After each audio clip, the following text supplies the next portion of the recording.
जय हिंद दोस्तों। आशा करते हैं कि आप ठीक होंगे और अपनी परीक्षा की तैयारी अच्छे से कर रहे होंगे। आज हम इस वीडियो में बात करेंगे यूरोपीय राष्ट्रवाद मतलब chapter number first. Chapter number क्या है? फर्स्ट, जिसमें हम क्वेश्चन कवर करने वाले हैं जर्मनी के एकीकरण की क्या बाधा थी। ये भी क्वेश्चन एग्जाम में पूछे जाते हैं।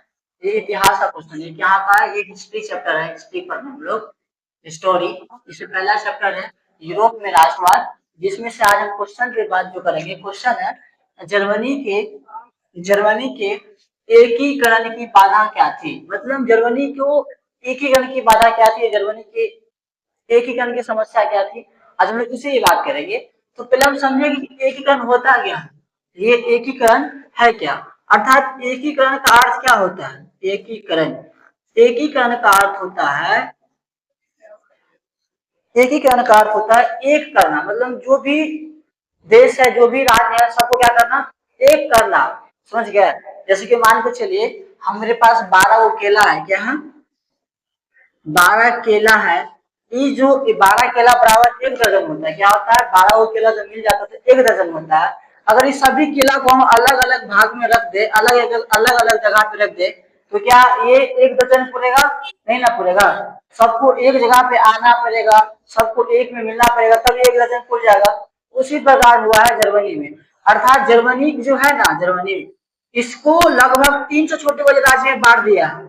अब इस 300 छोटे बड़े राज्य को एक जोड़ देना, सबको क्या करना, एक जगह लाकर एक देश का निर्माण करना, एकीकरण कहलाता है। ठीक दोस्तों, आगे चलते हैं क्वेश्चन की ओर। क्वेश्चन है जर्मनी के एकीकरण की समाधान क्या थी। ये आंसर है, यहाँ से क्या ये उत्तर लिखे हमने, यहाँ से उत्तर देखेंगे हम लोग कि उत्तर है क्या। तो एक सेकेंड, उत्तर है मेरा, इसको साफ कर देते हैं। उत्तर है जर्मनी के एकीकरण की अनेक बाधा थी। जर्मनी के एकीकरण की क्या थी? अनेक बाधा थी। एक ही समस्या नहीं था जिसको सॉल्व कर सकेंगे, मतलब अनेकों समस्या थी जर्मनी के एकीकरण की।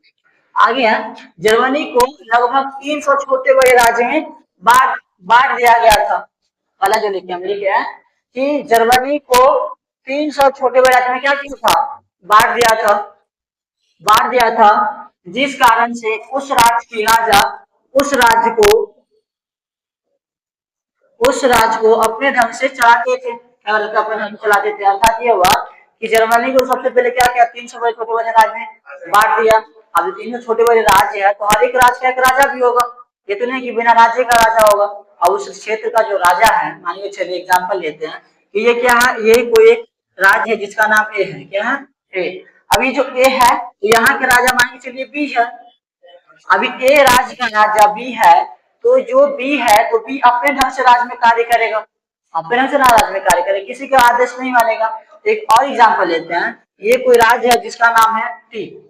अब इस टी राज्य का राजा यू है, तो ये जो यू है राजा, ये यू अपने हिसाब से टी राज्य में काम करेंगे। ये क्या कर रहे हैं, वो क्या कर रहे हैं, इससे कोई मतलब नहीं है। जिस कारण से क्या होता था, ये अलग काम करेंगे, ये अलग काम करेंगे।